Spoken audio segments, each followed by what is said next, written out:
Hello, Sand Shark fans, and welcome into another session of Media Day for USCB Women's Soccer 2022 edition. So, Coach Jay, we're here. The season's right around the corner. A couple days till here, and then you got Finland Field opening up with 3 straight home games: Francis Marion, Converse, and Erskine. But instead, we'll kind of get to this year, but let's kind of go back to last year. Another double-digit win season. That's 2 straight. Can you kind of give us your overall thoughts of last year? Last year was a solid year. We had a lot of close games where could have gone either way. Probably lost a few more than we wanted those than would have liked to have lost, but that's the way it goes. But ultimately, trying to be consistent every year and get into those double digits is what we're trying to do. And so it's a success, There's a lot of positives to take out of it. We were on the cusp of doing something extremely special. And even though we did by making it the first time ever, two consecutive seasons of 10 plus wins, there's a lot more to go with this program, so I'm excited for this year. And then I think the level of competition too is the first time beating a receiving boats team, top 25 team. Then you're in there with the Southeasterns and the Kaisers in those games. So there was a lot of hard dedication to that team last year, wouldn't you say? 100%.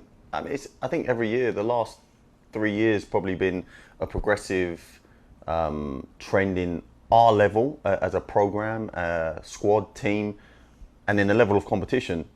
It's definitely gone up, and last year was the hardest schedule that the program's ever had. The year before that was the hardest. So it continues, and we continue to push the boundaries of what was expected and where we're trying to go. So last year was an extremely competitive schedule. It was 8 or 9 teams that ranked receiving votes, which out of 18 games is incredible. We can kind of talk more about that challenging schedule here in 2022, but just to kind of keep going about it, last year I think you scored 80 plus goals in over 15 games. I can't remember the exact total, but that's a lot of goals per game. Your offensive production really stepped up. Where did you see that success? You work on things every single year, and you hope they come to fruition on the field, and they did in certain games, even within conference. Obviously, 5-0 win against Thomas was great. They're always a foe of ours, and every year it's head-to-head down there and back. So, winning 5-0 at home against a quality team like that it shows our progression. And ever since I've got here, it's to continue to evolve and increase the level of what we're trying to do and the efficiency on the defensive side as well as offensive. And I think we've done that again. I think every single year it's either the least amount of goals scored, conceded, or the most amount of goals scored. And there's a couple of years in there where it's both of them, least amount and most scored. So you're trying to increase the offensive efficiency, creating a blueprint, not where, you're just relying on players on their individual skills. You're trying to put a blueprint down that they work off, and then defensively still, while you're trying to increase the goal tally, try and keep it tight at the back. So, it's a work in progress, and hopefully this year we can continue to evolve in that aspect too. There was a lot of fresh faces last year that made an immediate impact. Some that come to mind: Sin, Alexia, Kristen Beltestead kind of had some minutes, good quality minutes in there. Haga as well. What do you expect from those types of people? They just came in, got the fresh start at USCB last year. They got a year under the belt, and obviously you got to look at Mari as senior on the team as well as many others. But who do you kind of see in those roles that you expect to take that next step? You're not wrong. Alexia was great in the middle of the field. She came in and gave us some steel. She's an excellent player who disrupts the other team and is excellent at distributing and playing under pressure. She'll be a sophomore, so the year of experience will put her in a good position to be even better this year. Sin was an offensive powerhouse for us, and I think it maybe have been 9 assists in conference and something like 16 or 17 overall in the year. So she's definitely a threat for us, and she spearheads a lot of the attack. You got Kristen. She had a lot Kristen, of. Yep. Same with like Araya as well. Yep. Downey obviously on the other side's got a great left foot, and she was the assist leader the year before that. So having Sin come in, and obviously she might have had the most assists, but then you got Downey on the other side. He was able to assist and got assists last year. Kristen is excellent on the ball, works well with Mari in the middle of the field. I think probably Kristen and Mari and Lexi, they sort of link up a little bit. Lexi's come back in. She's come back another year, and she's going to be extremely helpful for us in the offensive side of the field. She's come in. She's focused, dedicated to having a great year. So it's going to be excellent. And obviously you have a few more players coming in. We've only had one scrimmage, and it was a great scrimmage against Tampa. We saw a lot of things, and everyone really played. The freshmen came in and done an excellent job. So they're only going to add strength and depth to our program. Let's talk a little bit about Tampa since you brought it up. What were kind of the good takeaways you saw from there? It was a 3-3 tie.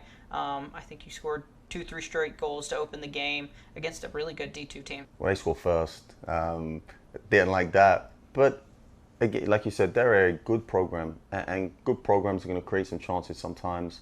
But it's obviously about getting ours too. And we went head to head with them, and we had a great first half. I think the first half finished 3-1. They scored first. We scored 3 unanswered goals, and it was an excellent first half display. In the ladies executed the game plan perfectly. The second half, our fitness showed a little bit. That was our first scrimmage. It was Tampa's third, so they had a little bit more game fitness, and they stepped it up a little bit. So they come back to make it 3-3, but ultimately to be able to compete against a team of that level, an established Division 2 program playing in the hardest Division 2 conference in the country, there's only positives we can take out of that. First half was our structure and discipline, and then our execution going forward was superb. Second half was more about showing our resilience and toughness and grit and being able to hang in there and see the game out. So you talked about the fitness. This is your one and only scrimmage for the year, getting ready to start the season with 3 straight home games, and they go by quick. Sunday, Tuesday, then Saturday. 3 games in less than a week. How do you plan on kind of not easing them in there because it kind of comes at you quick, but how do you, fitness level wise, contain that? Training, you have to obviously tailor training to get the team ready, but there's nothing like games to get you ready. So, we do inner squad stuff. Unfortunately, there was more than one scrimmage planned, but it fell through for one reason or another. So we have to make do and do the best with what we got. And we got a great squad. So competing against each other, they'll be more than ready for Sunday.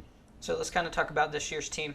We can always talk about Mari Calvat, and she'll come up throughout the entire year, but she's been a team leader since day one, since she got here. But let's kind of switch to a little bit of the defensive side.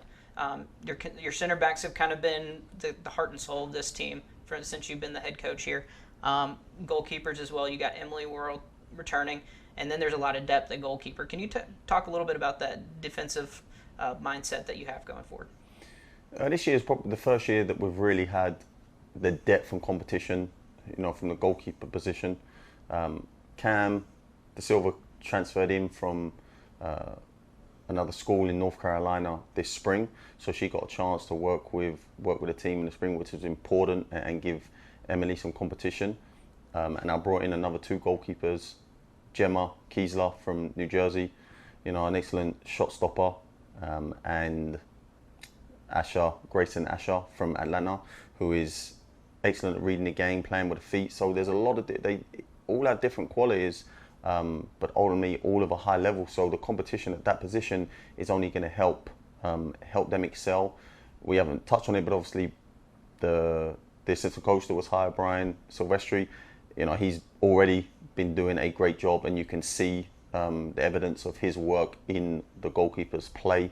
So they're doing amazing, they're working hard, and they're competing with one another, which obviously is going to elevate their game individually. Defensively, it's important to have a strong unit who you can get build chemistry, work together. And today's game, being comfortable with the ball at their feet is extremely important, because going long, listen, I'll go long if that's what's going to work, but they need to have the ball at their feet, and they need to be comfortable with a little bit of pressure and playing out. And we have a couple of transfers coming in, play centre back. You'll have Leah returning, who defensive powerhouse, was out. She played 4 games last year and was out the rest of the season, which was extremely detrimental to the program, because she's a great player. Adriana she didn't play in the fall because she was coming back from injury, but she played in the spring and has come in, done an excellent job. She's cemented herself really as a defensive powerhouse. And then obviously riding left back, you got Marcella, you got Len. I mean, and we got so much depth. You got Anakin, Kennedy, Ellie. You know, in those wide positions, you really want to have a little bit of diversity, but also you really want to be able to. You want the depth, because if you're going to ask them to get involved in the offensive side of the ball, it's a lot of running, and we play when it's hot, so they often need a break. And that was going to be one of my questions. Those outside backs are really pivotal to the scheme that you play. They're not just involved working the outsides. They're always going up there, feeding crosses into the box, also kind of being a director and vocal leader. You lost Kaylee Kumar, who kind of filled that role really well. So it's nice to see all that depth, because, like you said, it's going to be hot. It's going to be very rigorous, a long season. So it sounds like depth's a good, strong point this year. Would you agree? 100%. It's the strongest squad that this program's ever had. There's depth in every single position. There's people competing for those positions. No one gets the name put on the team sheet, and it's just there every single week. You're going to have to continue to compete every single session and every game to show that you deserve to be the starter, and there's people behind you nipping at your heels that want to get on the field and they want to play too. So I mean, it's excellent. And you mentioned Kaylee. It's losing starters, losing your captain. It's never something you want. But there's people that are coming in to take that mantle and continue to elevate and evolve the program. So she done an amazing job, but the program will continue to evolve, and the players coming in, I've got no doubt they're gonna take it and run with it. So we've kind of talked about it, and then we'll kind of look ahead at the schedule real quick. But who are your captains this year? Why'd you choose them? And then I'll follow up with the next question. Well, you have Gabriella Baldo is the captain. She was the captain last year, and the other captain is yet to be named. We want to see. I like to see as much as possible. It's a position that's extremely important, and so there's a lot of things. But within the next couple of days, the second captain will be picked. So the next part of it is who's kind of your preseason player to watch on the team? Well, I mean, anyone who knows the program is going to pick the players that are returning, and they're going to offensively. It's always easy. You can look at some stats and see, Sin is someone to watch, because she's going to keep feeding the ball and she's going to keep getting assists, and Mari is going to continue to score goals and be an offensive threat. But I think Lexi is going to surprise a lot of people this year. I think she's in a great space. She's playing excellent, and she's going to be pivotal to what we're trying to do in our offensive attack. Centre back. I mean, Alexia in a holding mid, and then through the middle, you want a strong core running through the middle, the spine of the team. So I just think as a team and a collective unit, we're strong. But through the middle, we definitely should be tight and compact. Awesome. Let's kind of look at the 22 schedule. 18 games, I believe, on the docket this year, playing in the Continental Athletic Conference in the postseason. So it's the first year. It's the first year different for anyone in this at USCB. We're a Peach Belt Conference member, a provisional D2 member. D2 is not a different level that you've competed at. You have a lot of experience, and Division I as well. Let's kind of go through the schedule. What games have you circled on it? I know you got some returning teams with like Bruton Parker, but you got a lot of new faces with Peach Belt. I mean, it's been a challenge, obviously, because you're trying to balance competing in the Continental Conference as well as competing as a NCAA program in the Peach Belt. But I had games that were owed to me, so really, it's an NCAA heavy schedule, and ultimately, I think the level of competition, whether it's NAI or NCAA, anyone who's involved at this level understands that our schedule is extremely tough. The Peach Belt alone is probably second or third hardest Division II conference in the country.